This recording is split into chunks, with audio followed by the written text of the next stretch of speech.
hagamos un repaso general de lo que es la Ley de Identidad de Género, que en otras oportunidades ya lo hemos abordado, pero me parece importante que hoy, después de 10 años de haberse sancionado en nuestro Senado, que fue en mayo del 2012, lo volvamos a recuperar.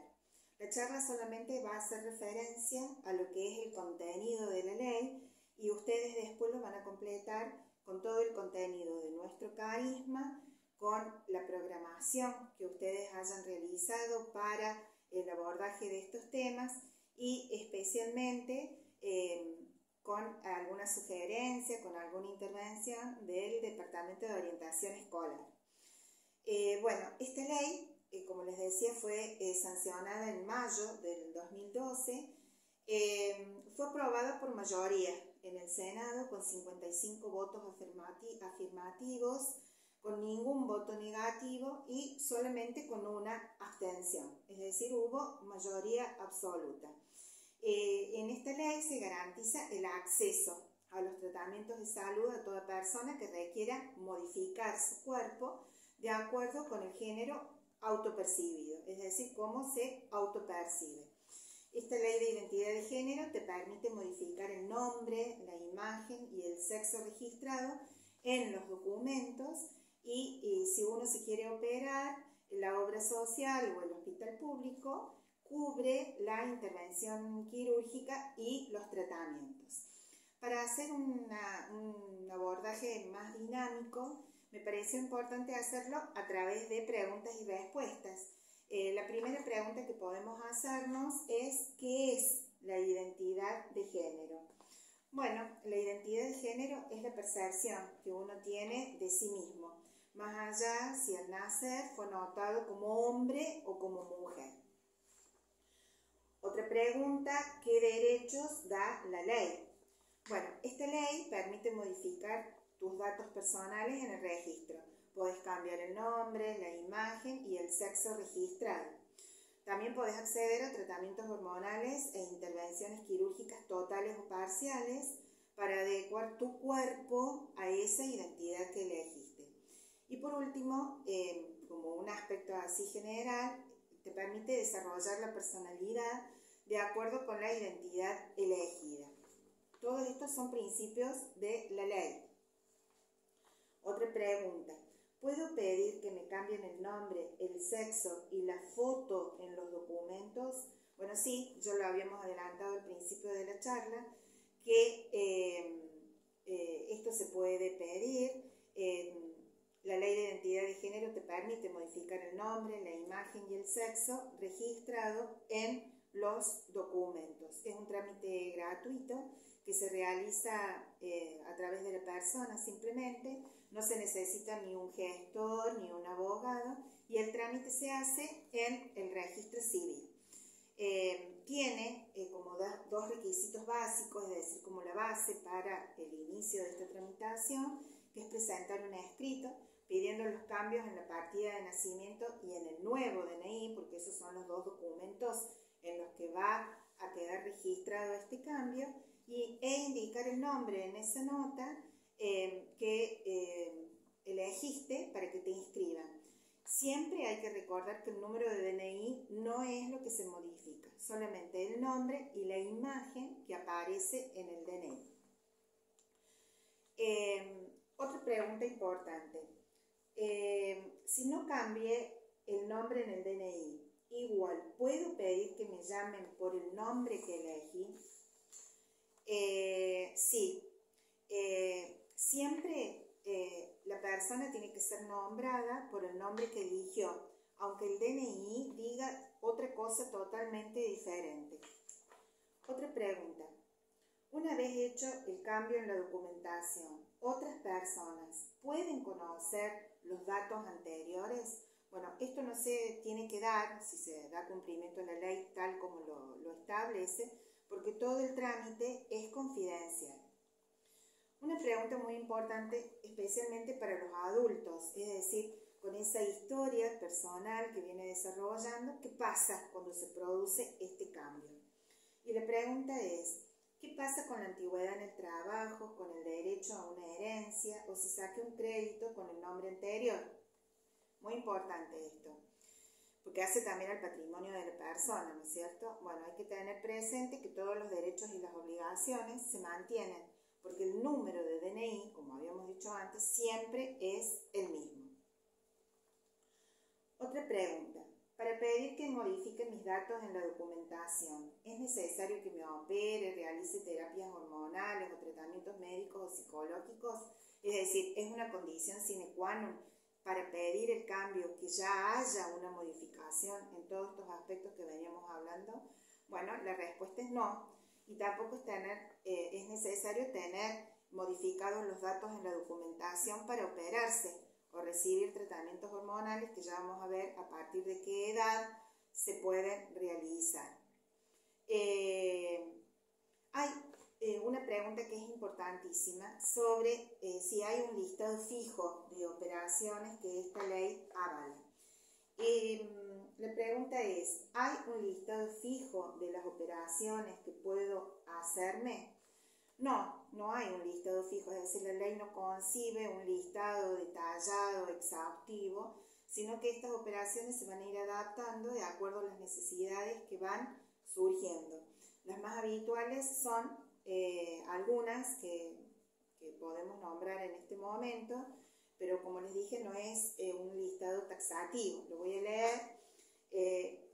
Estas operaciones habituales son la mastectomía, la gluteoplastía, la penectomía, la vaginoplastía, la clitoroplastía y la vulvoplastía. Algo que contempla la ley, que a lo mejor no estamos habituados nosotros en el cotidiano escolar a tratar el significado, es sobre los tratamientos hormonales integrales. La pregunta sería, ¿qué son los tratamientos hormonales integrales?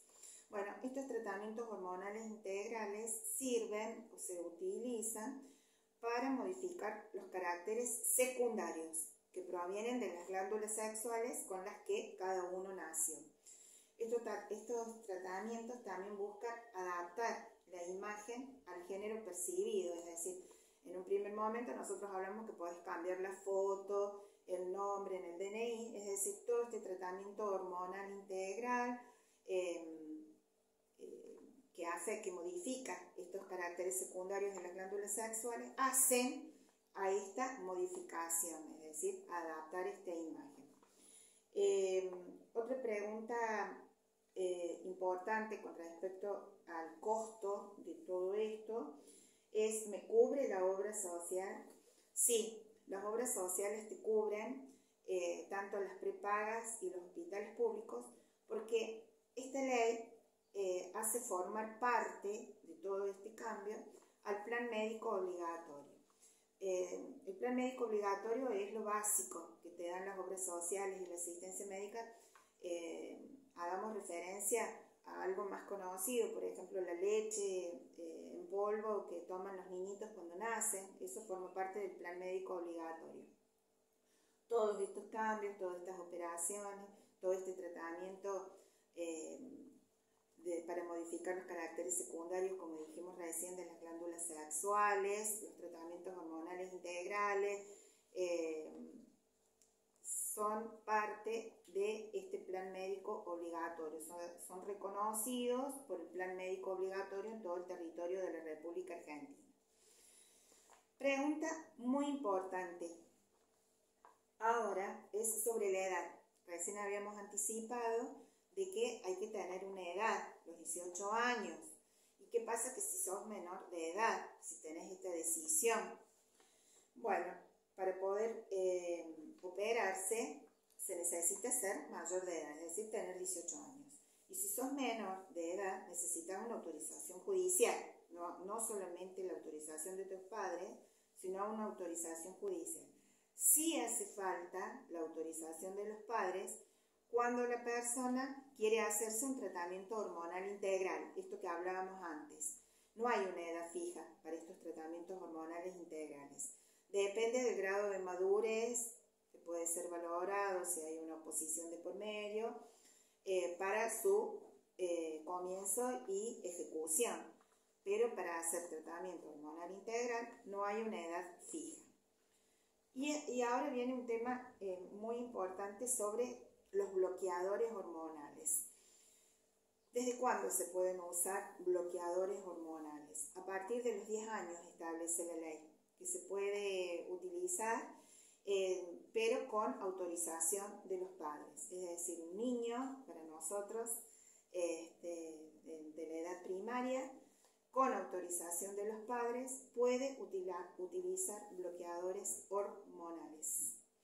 ¿Qué sucede cuando el contenido de esta ley sobre el autopercibirse, sobre estos tratamientos hormonales, es motivo de burla, de discriminación, de menosprecio por los pares o por adultos? Bueno, la persona tiene derecho a defender la identidad de género según esta normativa y puede recurrir al INADI, que es un organismo público que se ocupa de asistir a las víctimas de discriminación, no solamente la discriminación que surge de esta normativa, sino cualquier tipo de discriminación por raza, por color de la piel, por religión.